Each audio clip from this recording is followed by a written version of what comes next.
Welcome to BPA academy. आज हमारे electrostatics का लेक्चर नंबर 4 है। आज का जो हमारा टॉपिक है वो है electric flux. Flux mean flow. किसी चीज़ की भाव को हम फ्लक्स का नाम देते हैं। मिसाल के तौर पर कहीं पे पानी का गुज़र हो तो उसे हम वाटर फ्लक्स कहते हैं, या किसी जगह पे यानी कि किसी खिड़की में से हवा का गुज़र हो तो उसे हम फ्लक्स कहते हैं। यहाँ हमारे पास क्या है, इलेक्ट्रिक फ्लक्स। इलेक्ट्रिक फ्लक्स का मतलब यानी कि किसी एरिया में से इलेक्ट्रिक फील्ड लाइंस का पास होना इलेक्ट्रिक फ्लक्स कहलाता है। सबसे पहले हम इसकी डेफिनेशन करेंगे। The number of field lines passing through certain area element is called electric flux through that area. यानी कि किसी एरिया में से नंबर फील्ड लाइंस का पास होना उस एरिया का इलेक्ट्रिक फ्लक्स कहलाता है। मिसाल के तौर पर हमारे पास क्या है, ये हमने एक एरिया लिया हुआ है और इसमें से इलेक्ट्रिक फील्ड लाइंस पास हो रहे हैं, ठीक है। और यहाँ पे इसमें कितने फील्ड लाइंस पास हो रहे हैं, 1 2 3 4 हमारे पास हो रहे हैं। तो हम कहते हैं फ्लक्स इज इक्वल टू 4, यानी कि यहाँ पे फ्लक्स इसकी निस्बत स्ट्रांग है। यहाँ पे इसका जो मैग्नीट्यूड है वो क्या है, 4 है। और यहाँ हमने सेम एरिया यहाँ पे लिया हुआ है, तो इसमें से 2 इलेक्ट्रिक फील्ड लाइंस पास हो रहे हैं।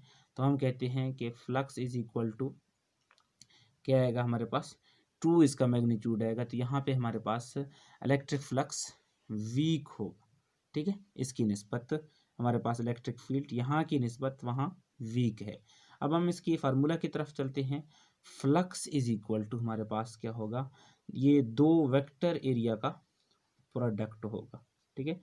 हमारे पास क्या होगा, इलेक्ट्रिक फील्ड वेक्टर और एरिया वेक्टर। लाजमी इसके साथ एरिया नहीं होगा बल्कि एरिया वेक्टर होगा। अब एक एरिया वेक्टर हम इसी लेक्चर में नेक्स्ट में आपको समझाऊंगा, इसी लेक्चर में। अब हम क्या लिखेंगे, ई ए काज थीटा इसको लिखेंगे, ठीक है। अब हम इसका यूनिट देखते हैं कि इसका यूनिट क्या होगा। हम पिछले लेक्चर में पढ़ चुके हैं कि इलेक्ट्रिक फील्ड का यूनिट क्या होता है, न्यूटन पर कूलम होता है हमारे पास।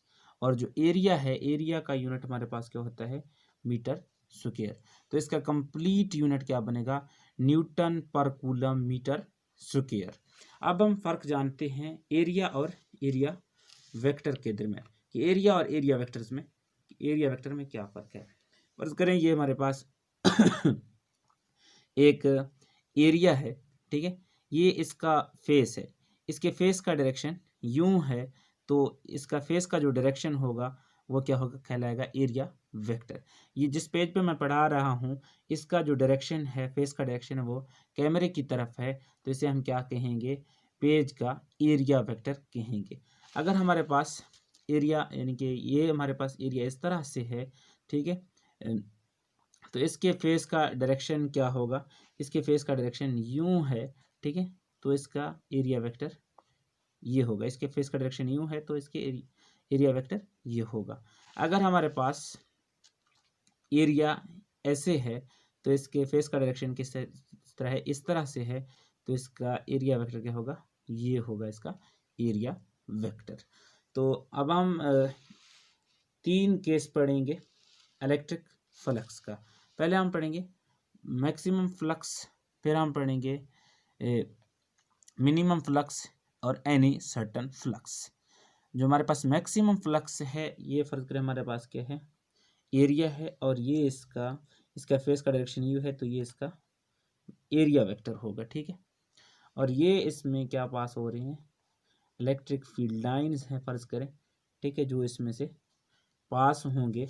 हम जानते हैं कि फ्लक्स इज इक्वल टू किस चीज़ के बराबर होगा, फ्लक्स होगा electric field dot product area vector, ठीक है। यानी कि फ्लक्स जब इलेक्ट्रिक फील्ड एरिया का प्रोपेंडिकुलर होगा तो हमारे पास फ्लक्स क्या होगा, मैक्सिमम होगा।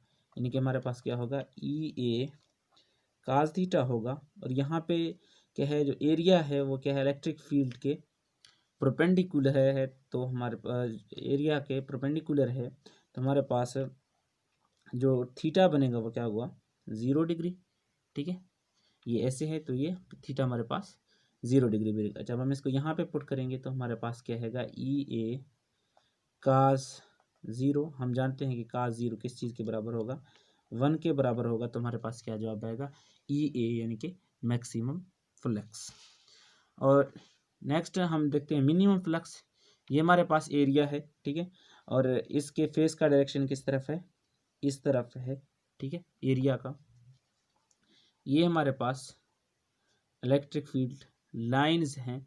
ये दिखाई दे रहा है कि इसमें से कोई इलेक्ट्रिक फील्ड लाइन पास नहीं होगा क्योंकि ये इसके पैरेलल हैं, ठीक है, इसमें से कोई पास नहीं होगा। हम जानते हैं कि flux is equal to E dot A, area vector electric field vector का डॉट प्रोडक्ट। तो जब electric field vector area vector के पैरेलल होगा तो फील्ड फ्लक्स क्या होगी, मिनिमम होगी, ठीक है। तो हम लिखते हैं ए काज थीटा, तो ये हमारे पास यूँ है, तो हमारे पास थीटा क्या होगा 90 डिग्री। यहाँ पे हमारे पास जो एरिया वेक्टर था वो ऐसे था, यहाँ पे हमारे पास जो थीटा था किस चीज़ के बराबर था, 0 डिग्री के बराबर था। और यहाँ हमारे पास जो एंगल है वो किस चीज़ के बराबर है, ये यूँ है एरिया वेक्टर का डायरेक्शन। तो हमारे पास theta is equal to 90 degree.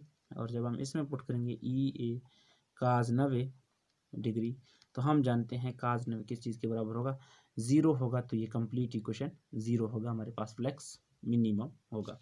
अब हम जाते हैं किस चीज़ की तरफ, एनी सर्टन फ्लक्स। ये हमारे पास एरिया है, ठीक है, इसके फेस का डायरेक्शन एरिया यानी कि एरिया वेक्टर ये है, ठीक है। ये हमारे पास इलेक्ट्रिक फील्ड लाइंस हैं और ये एरिया इलेक्ट्रिक फील्ड लाइन ऐसे जाएंगे, ठीक है। जब हम एरिया वेक्टर का कंपोनेंट ड्रा करेंगे तो हमारे पास ये क्या होगा, ए काज थीटा होगा। तो हम जानते हैं flux is equal to E dot A cos theta. यहाँ पे एनी सर्टन फ्लक्स है तो यहाँ थीटा जो है एंगल कोई भी हो सकता है, यहाँ पे एंगल यानी कि 60 भी हो सकता है या 45 भी हो सकता है, कोई भी हो सकता है, ठीक है। ये था हमारे पास flux. If you have any question then comment below.